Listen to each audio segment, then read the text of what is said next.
Jeudi 5 décembre 2019, circulation perturbée au niveau de Dokpassi 3. Nous sommes là dans le 3e arrondissement de la ville de Douala. Mesdames, Messieurs, les titres de votre journal.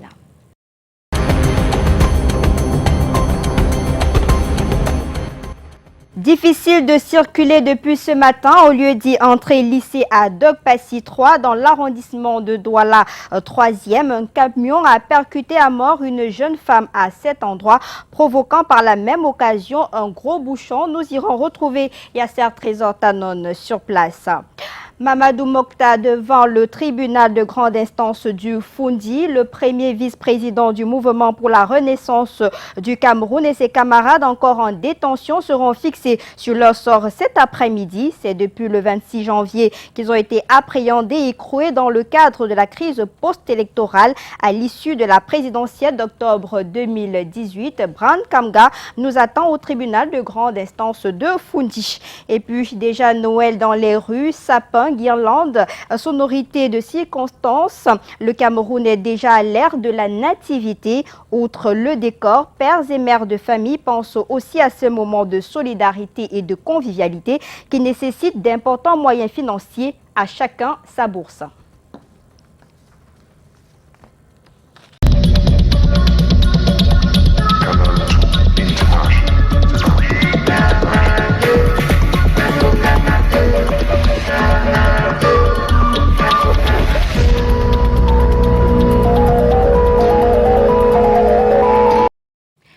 Une dame a été violemment percutée à mort ce matin au lieu-dit Dokpassi 3, entrée lycée. C'est dans le 3e arrondissement de la ville de Douala. Un accident mortel qui a créé d'énormes bouchons. Et on va immédiatement aller sur cet axe-là, retrouver Yasser Trésor Tanon pour prendre plus d'informations. Yasser, bonjour.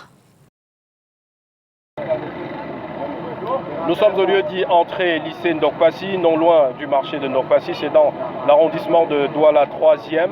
Et depuis le matin, une situation, un accident de la circulation regroupe pas mal d'automobilistes, des usagers et même des riverains. Il s'agit d'une dame qui a été percutée aux environs de 4h30 d'après les sources par une voiture.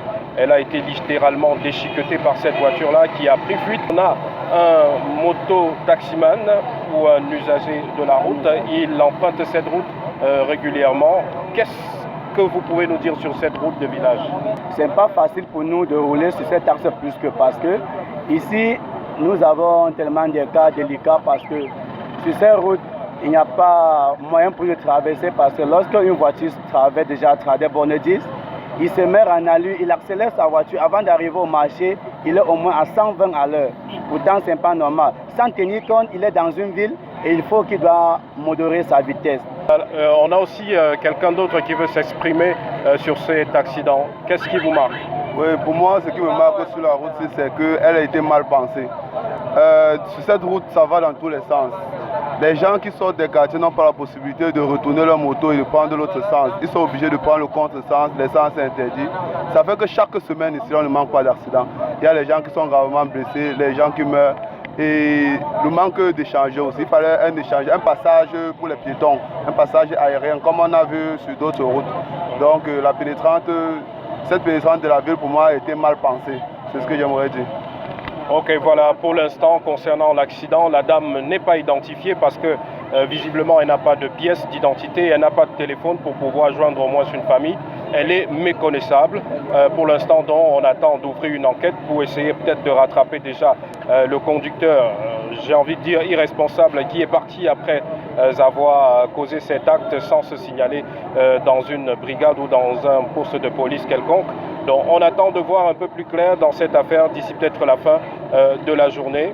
Toujours est-il que le corps, certainement, sera dégagé soit par les éléments de la mairie ou les sapeurs-pompiers. Depuis Ndokpassi, Yasser Trésor Tanon pour Canal 2 International. Et courage à Yasser Trésor Tanon qui, lui, a été victime d'agression à son domicile alors qu'il revenait d'un reportage. Il a été attaqué par des personnes encore non identifiées. Il se remet peu à peu de cette triste histoire. On parle politique à présent. Détenu de la crise post-électorale, le premier vice-président du mouvement pour la renaissance du Cameroun, Mamadou Mokta, et autres personnes attendent le verdict du juge cet après-midi à Yaoundé. L'audience en habeas corpus est toujours attendue au tribunal de grande instance de Foundi, où nous allons immédiatement retrouver Bran Kamga pour plus de détails. Bran, bonjour.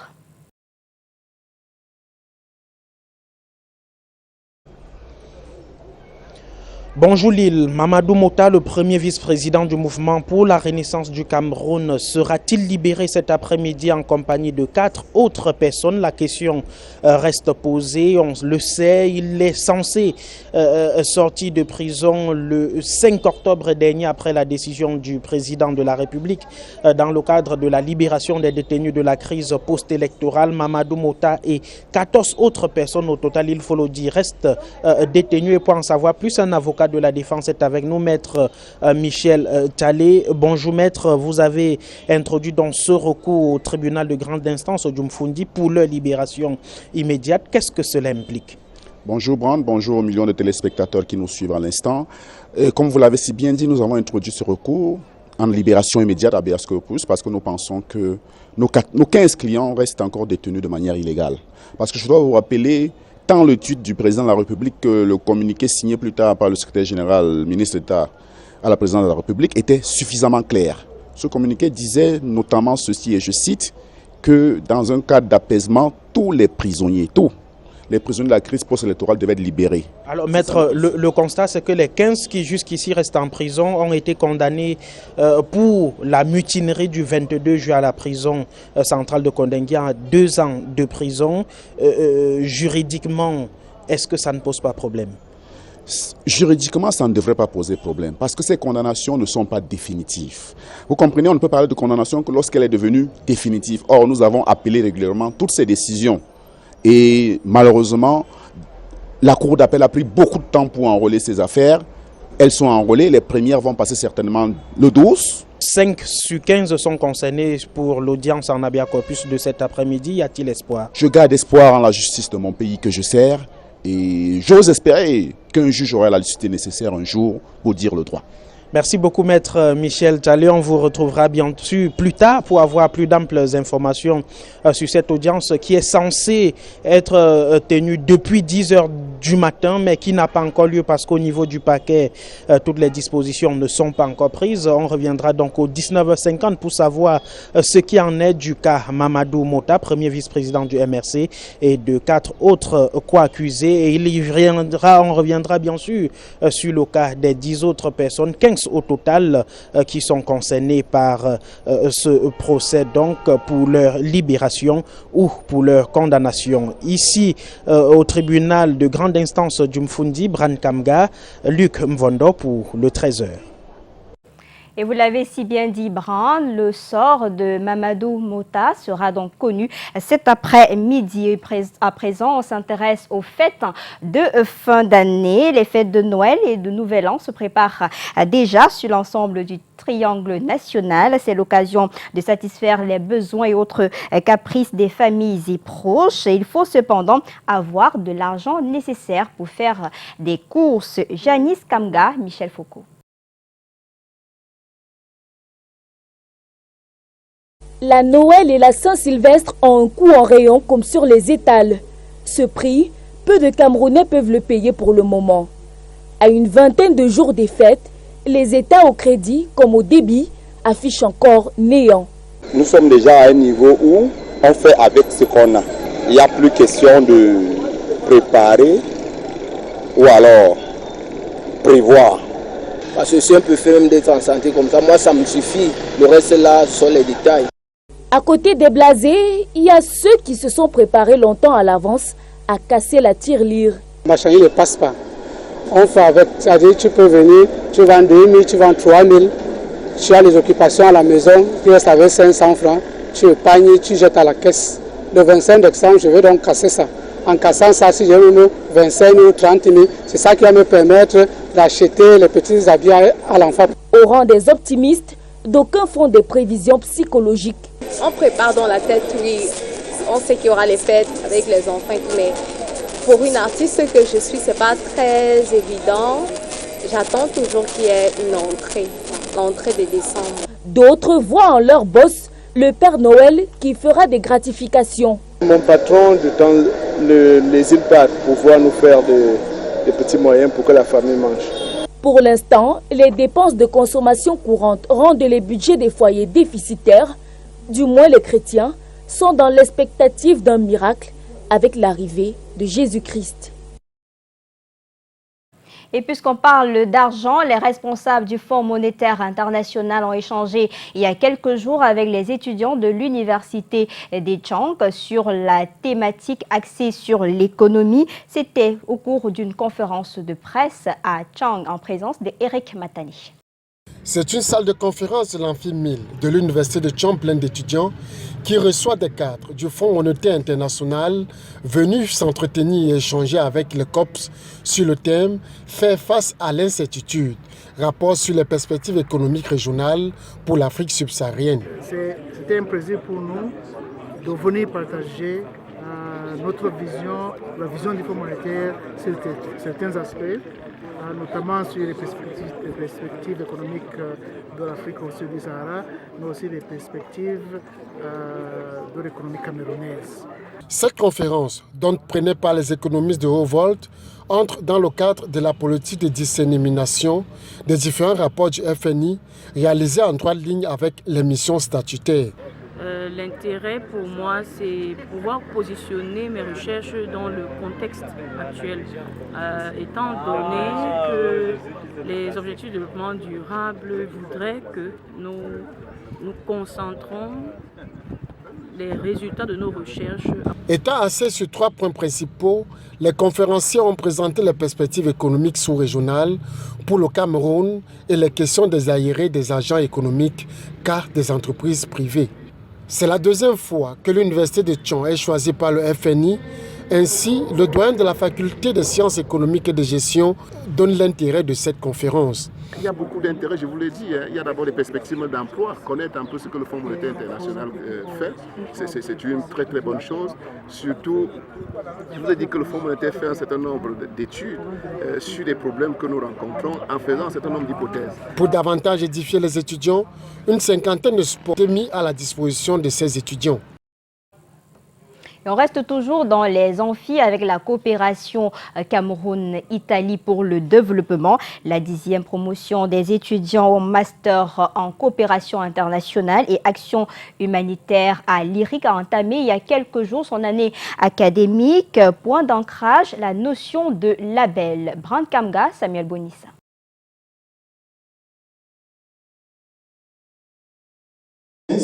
Le label, un concept banalisé, mais enseigné à l'Institut des relations internationales du Cameroun grâce à la coopération avec l'Université de Padoue en Italie. Nous avons intérêt, pour le bien de notre pays, d'avoir des formations spécifiques où on apprend à nos étudiants à mettre en place des labels et que dans le contexte de la décentralisation, il est urgent que les communes prennent conscience qu'elles doivent d'abord apprendre à défendre leur territoire. Le bâton de manioc de Bafia pourra ainsi devenir un label avec, pourquoi pas, une appellation d'origine contrôlée. Leçon inaugurale du professeur Esso Elamé le 3 décembre au campus de l'Institut des relations internationales du Cameroun à Yaoundé à l'occasion de l'accueil solennel des étudiants de la 10e promotion du Master en coopération internationale, action humanitaire et développement durable. Cette coopération s'étend sur 3 compartiments, 3 piliers fondamentaux de notre enseignement supérieur. Vous savez, nous sommes totalement et fondamentalement engagés dans la coopération dans la voie de la décentralisation. Donc au jour d'aujourd'hui, développer un master en coopération décentralisée, c'est très important. L'accompagnement de l'Italie l'est davantage. L'équipe conduite par le professeur Camelo Mairana de l'Université de Padoue qui offre des stages aux étudiants camerounais réitère son engagement. C'est clair que l'Université de Padoue ne pourra que continuer et voir dans quelle mesure développer d'autres formes d'opportunités. Une expertise multidimensionnelle et l'année académique des étudiants de master en CA2D de l'IRIC leur permettra d'acquérir des connaissances pour mieux valoriser le Made in Cameroun tout en tenant compte de l'écolabel. Et on reste toujours à Yaoundé avec les journées de l'entrepreneuriat éthique au Cameroun qui se poursuivent actuellement dans la capitale. Objectif, valoriser l'entrepreneuriat camerounais et surtout motiver la persévérance. Raksha Basagena, Narcisse Ngemna.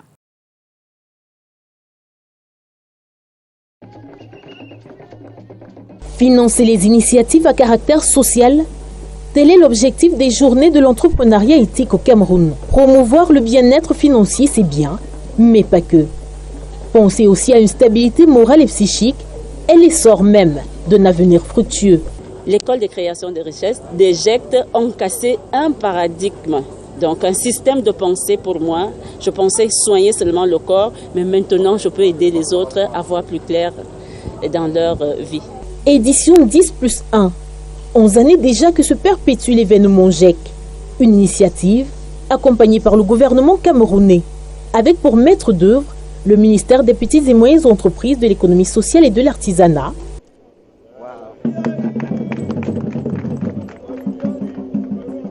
suivi du ministère des Postes et de Télécommunications et du ministère de la Jeunesse, le maître mot, oser. Ils sont passés à travers un parcours qui leur permet de commencer la première marche de la longue série d'escaliers dans le processus de création entrepreneuriale et surtout de création des richesses. Et j'ai pu déceler en eux cette volonté d'aller de l'avant, mais surtout cette volonté également de contribuer à l'émergence de la dynamique entrepreneuriale dans notre pays. Le son de cloche semble avoir été entendu par la jeunesse qui prouve son implication et sa détermination dans ce processus de prise en compte. Nous sommes venus à cet événement nombreux parce que nous avons essuyé les planches des débutants dans l'entrepreneuriat au Cameroun et aujourd'hui nous accompagnons ceux qui nous rejoignent à aller vers le droit chemin tout de suite et à être rentable. Si on ne vous accompagne pas, vous pouvez perdre du temps, de l'argent et vous décourager. Et nous ambitionnons, pourquoi pas, d'exposer demain notre savoir-faire, d'abord dans la sous-région, puis au niveau international. Le rendez-vous de Yaoundé a déjà le mérite d'avoir permis un échange entre connaissants et non-savants. Ce que nous faisons au niveau 1, c'est d'abord de casser des paradigmes et amener les gens à comprendre la notion de l'éducation financière, de l'intelligence financière, d'identifier le potentiel inné qui est en eux et surtout les mécanismes qui leur permettent de convertir leur potentiel en activité génératrice de revenus. Parce que c'est ça l'entrepreneuriat. C'est comment convertir ce qui est en moi dans le monde de l'esprit en quelque chose de matériel. Vous pouvez donc comprendre à suffisance la thématique de cette 11e édition. Entreprendre, c'est créer. Donc l'entrepreneuriat n'est pas virtuel. L'entrepreneuriat n'est pas dans le sac. L'entrepreneuriat, c'est créer quelque chose de physique, de visible et de palpable. Avoir peur de l'inconnu, les journées de l'entrepreneuriat éthique du Cameroun, c'est aussi se dire on peut, mais on veut encore plus. Et nous espérons tirer des enseignements et des leçons qui nous seront bénéfiques dans le futur pour pouvoir ne pas perdre ou échouer. Les GEC qui ont commencé depuis le 2 décembre dernier avec l'onction des acteurs économiques du secteur privé s'achèvent ce 5 décembre 2020 avec une option, promouvoir l'entrepreneuriat camerounais.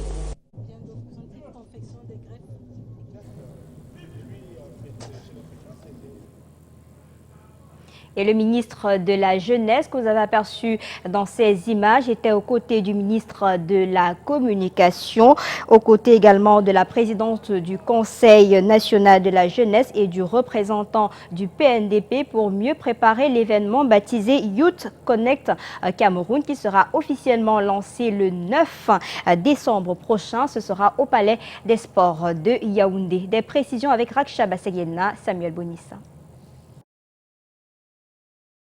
Le train de l'initiative Youth Connect Cameroun, déjà sur les rails, est prêt pour le départ prévu le 9 décembre à Yaoundé. Les articulations, le bien fondé et les avantages de ce projet, entre autres, sont présentés aux hommes de médias ce 4 décembre à Yaoundé. C'est à l'occasion d'un point de presse, en prélude à son lancement officiel. Quelques célébrités et icônes nationales du monde sportif et du domaine socio-économique ont déjà adhéré à Youth Connect et se sont engagés à apporter leur contribution à la réussite de ce projet au Cameroun. Samuel Etofis est l'ambassadeur de cette initiative, vision du programme des Nations Unies pour le développement. Youth Connect Cameroun donnera l'occasion aux jeunes de se connecter avec leurs modèles et leurs pères jeunes, mais surtout permettra l'épanouissement et l'autonomisation de ces derniers. Youth Connect se positionne ainsi comme une stratégie innovante africaine de réponse aux aspirations de cette génération androïde des jeunes à travers une utilisation judicieuse et optimum des technologies de l'information et de la communication pour leur assurer une bonne information et l'accompagnement nécessaire pour faciliter leur insertion socio-économique harmonieuse dans la société. Youth Connect est une initiative africaine lancée pour la toute première fois au Rwanda en 2012. Reportage signé Delphine Fonkou-Téné. On retrouve à présent Rakchek Basek Yedna pour évoquer cette messe pour la paix et l'amour dans l'arrondissement de Ntsas, dans le département de la Liquié, région du centre. Les hommes de Dieu en communion avec les populations élèvent leur voix pour la stabilité du Cameroun. Reportage.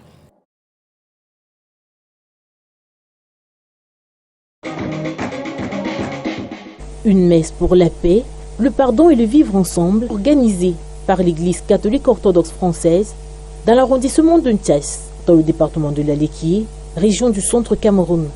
Reconforter les cœurs, mais davantage permettre aux fidèles et aux populations de partager un moment privilégié avec leur Créateur. Moi, je fais l'appel d'ordre spirituel à tous ceux, à tous qui sont chrétiens, sans distinction des églises quelconques, de s'attacher cordialement, spirituellement, derrière tous nos membres du gouvernement, ensemble dans la prière, ensemble dans le combat, car l'union fait la force.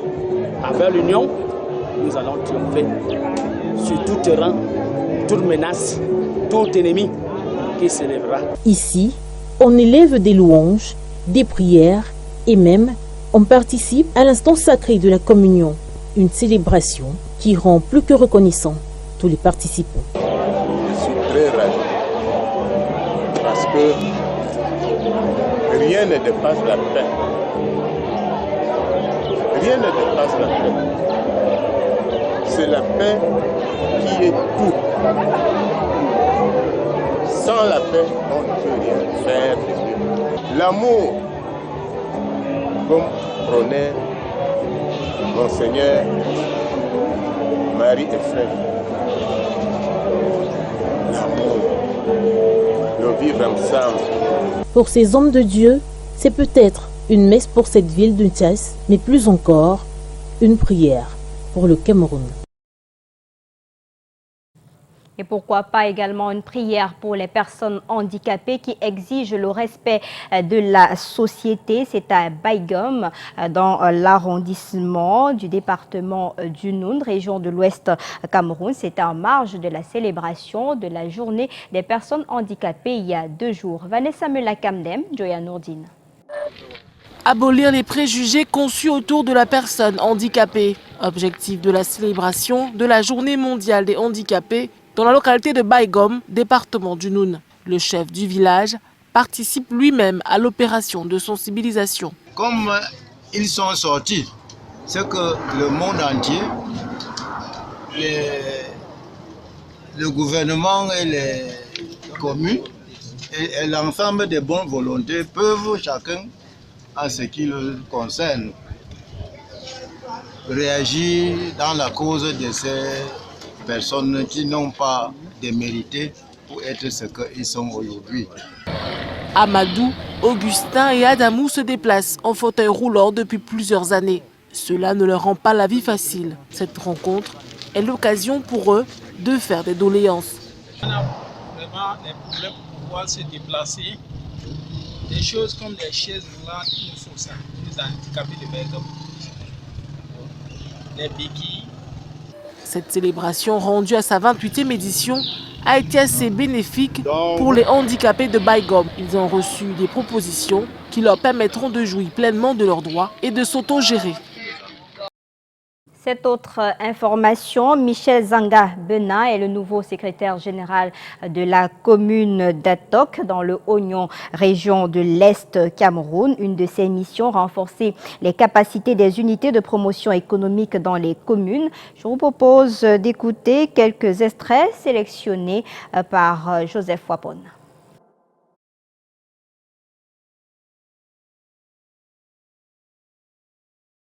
Au vu même déjà du cadre réglementaire dans lequel nous sommes entrés dans les communes. Donc aujourd'hui, nous avons pu acquérir certaines expériences, nous avons pu passer par certaines formations et nous croyons que nous pouvons être à la hauteur des attentes du ministère de la décentralisation et du développement local. Et j'attends de M. Bena Zanga Michel qu'il prenne en main notre administration qui a souffert d'un certain nombre de maux et de fléaux. Et je compte beaucoup sur lui, notamment en ce qui concerne le traitement des dossiers du personnel, le traitement au quotidien de tout ce qui rentre et sort de la mairie. Sur 20 années de carrière de l'artiste Monieka de Petit Pays, ça se fête. Les préparatifs vont bon train sur le terrain. Il célèbre ainsi sa présence auprès du monument de la culture camerounaise Petit Pays qu'on ne présente plus. Il a réuni à Douala les hommes de médias pour évoquer les contours de cet événement qui aura lieu le 12 décembre à l'Institut français Antenne de Douala. Yasser Trésor Tanon était présent. C'est un dîner de presse entre amis et frères et hommes de médias. Ceux qui depuis une vingtaine d'années soutiennent Monieka de Petit Pays. C'est un double événement ce mardi, car l'artiste a un an de plus.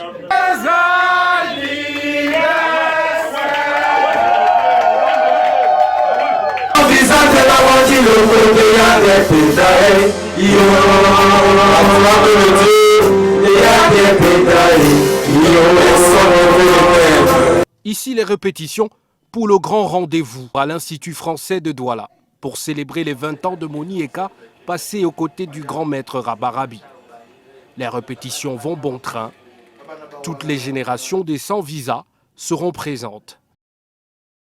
Voilà, le 12 décembre, nous célébrons les 20 ans de Monieka et Kachaka.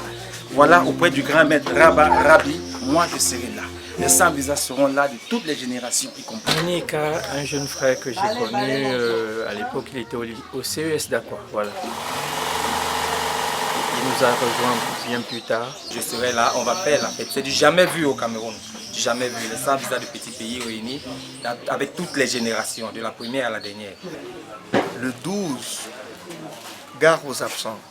C'est un spectacle qui ne se raconte pas mais qui se vit. Le Bouddha du Pita Eka.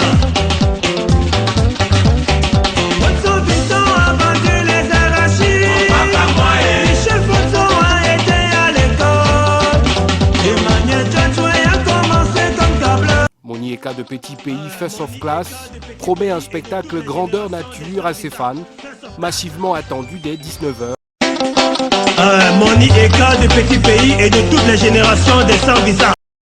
Rendez-vous donc le 12 décembre à l'Institut français de Douala. C'est la fin de ce 13h. Merci de l'avoir suivi à l'édition Vanessa Melin Camdem. Je vous reviens demain à 13h.